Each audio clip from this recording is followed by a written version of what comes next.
Okay, fuck it. I'm gonna do another one real quick. It's not really that good of an angle. Who cares?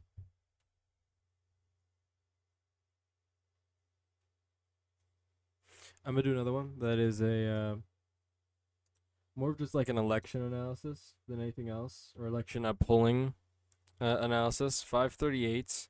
Although I know that they have in the past not pertained and gotten the best results for at least the 2016 election, they did pretty good on the 2020 election. Um, at least from what I understood from following that one pretty closely at the time. Um, and I think that it immediately, and at least in a lot of my initial reports, seeing a lot of likely Trump victories is a little bit indicative of what I've maybe a lot of people have been saying this whole time, that if you decide to keep ignoring what the most people have to say about it, like people's democratic concerns are, you could even say, why would you then go ahead and be like, oh, it's actually everybody else's fault for not following the undemocratic party? That's calling it the Democratic Party. Uh. Well, either way, because of the fact that they are horrible, they're most likely projected, I think. Let me see. Okay, so Michigan is still possibly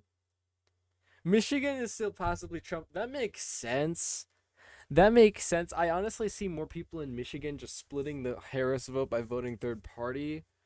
But I don't see them splitting the Harris vote and voting Trump at all. That's not a real. I don't think that would really happen. Um, Although honestly, like analyzing American politics, at the end of the day, a lot of this stuff is just theater. A lot of this stuff is just celebrity shit, especially a lot of the fucking speeches and recent like certain people being garbage and stuff.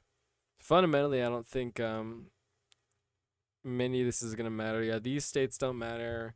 Indiana definitely doesn't matter. Oh my god, Indiana is literally, is this the reddest one? Jesus Christ. South Carolina is very red too. Yeah, it's because of how they have it set up, and they have certain places set up so that they're forever gonna be blue too. Certain places set up so that they're gonna forever be, not Washington, but more like yeah, New York. Yeah, that's a pretty good example of that. Redlining and gerrymandering works both ways, and it's fundamentally an anti-democratic process, and it's not really dead, so that's fun. We're actually gonna end up seeing if at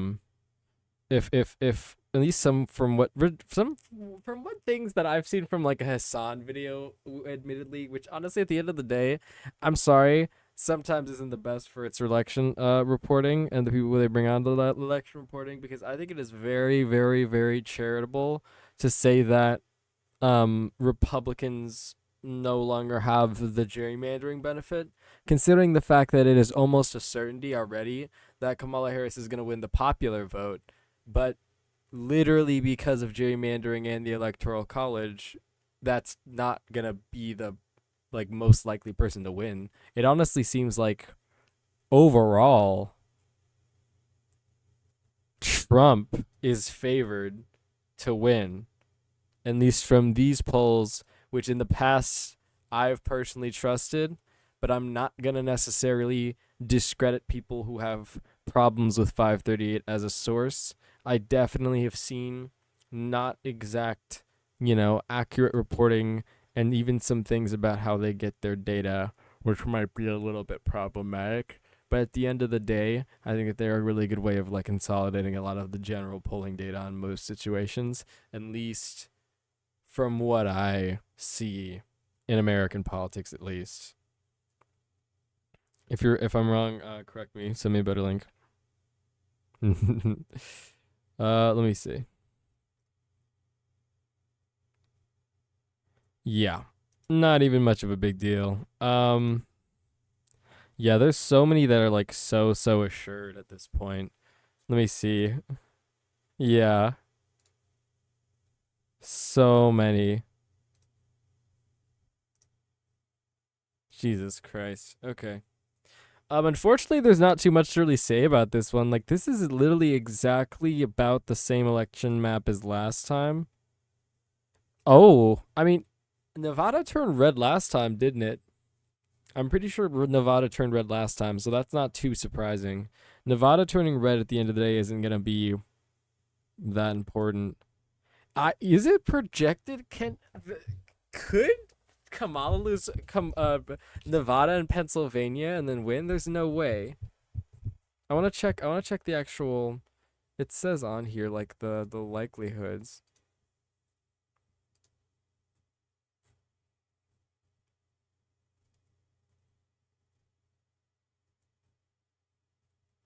I wish they had different data on this. Pennsylvania, Nevada, North Carolina. Okay, so these are all the swing states. North Carolina's leading Trump, but these are these are so small. I don't believe in Florida. There's no way Florida's happening, in my opinion. But if Florida actually goes out, like that would be kind of insane.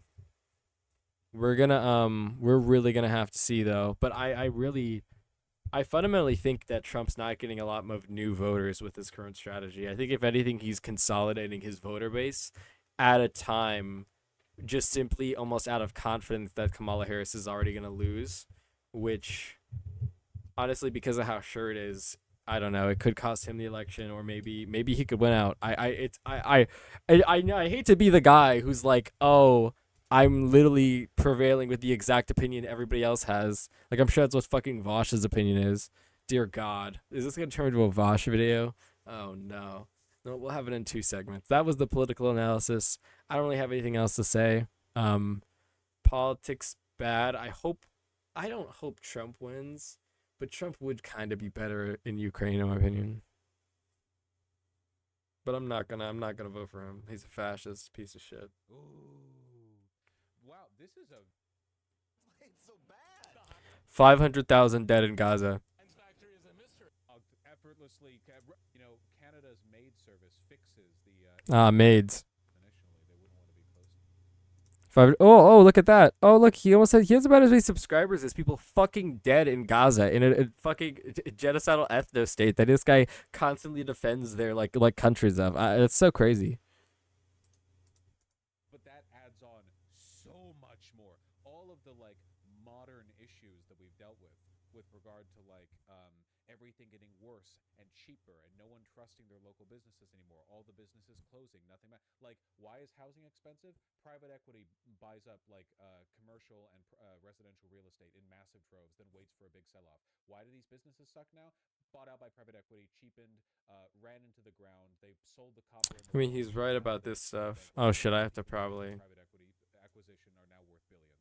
Like literally, like every level. And what do we get from it? The ability to invest in companies. You already had that, motherfucker. It was called buying their product, idiot. You want to give up? You think that a company's on the up and up, and you want to get a share of the pie? Go fill out a job application form.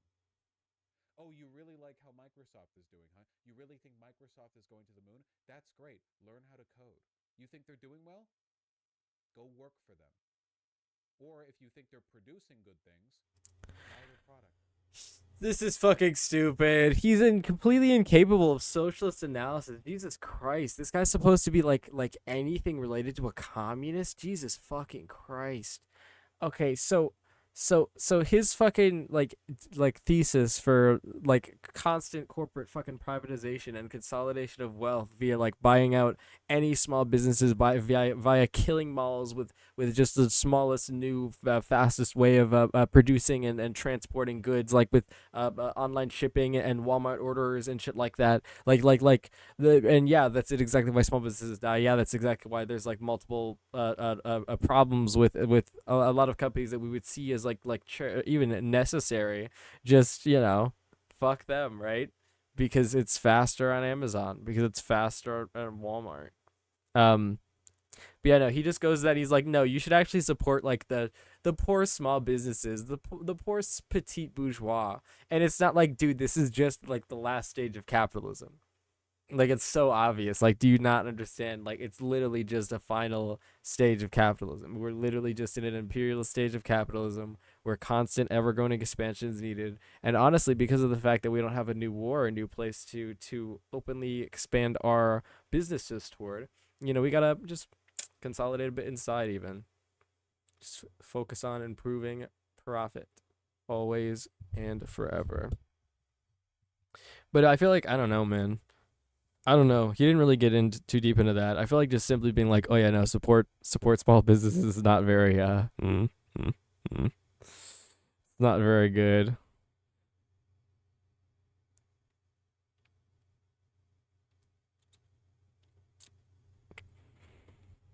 I honestly, here's my big prediction here, and I'm gonna post this maybe before, just a little bit of an election analysis before. We're gonna make this the white face cam, honestly, because I don't have anything else to really show. I'll maybe put up 538 again, actually. Yeah, whatever. But I think my prediction, at the end of the day, I kind of think Trump's gonna win. I think that is gonna mean a lot of bad things. I 100% think mean that's gonna mean a lot of bad things, but I fundamentally think that because of the fact that Democrats are openly showing that they're very wishy-washy, that they're going to adapt basically whatever strategy the Republicans do anyway, the fact that they are continually going to support the genocidal state of Israel, and the fact that some people have even convinced themselves that Donald Trump is an anti-war candidate now. Just like before, the person who's openly presenting themselves as a war hawk is going to get changed over by the peaceful dove candidate of fucking Donald Trump. I mean, to be Hillary Clinton was a war hawk. Okay, that's not like unfair to be like, oh no, she was just branded as that because of sexism or something, which is really what a lot of people. I'm sorry, I didn't. I used to be what a liberal a little bit that said, oh my God, no, Hillary Clinton only lost because of sexism.